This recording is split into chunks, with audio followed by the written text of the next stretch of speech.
Praise the lord. November 11వ తేదీ 2020.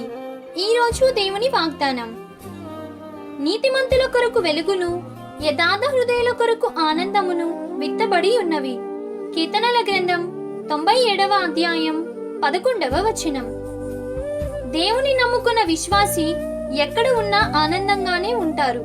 హన్నాకు వాగ్దానం రాగానే వాగ్దానాన్ని నమ్మి దుఃఖాన్ని విడిచిపెట్టింది. హన్నా తనకు కలిగిన కుమారుణ్ణి దేవుని కోసం ఇస్తే దేవుడు హన్నాకు 3 కుమారులను 2 కుమార్తెలను ఇచ్చాడు. దేవుడు తన పిల్లల పక్షంగా ఉంటాడు. నీ ప్రార్థనకు జవాబు ఆలస్యం అవుతుంది అని బాధపడకు. దేవుడు వడ్డీతో సహా నీకు తిరిగిస్తాడు.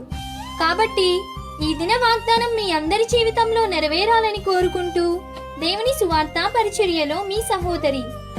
ఆమేన్. God bless you.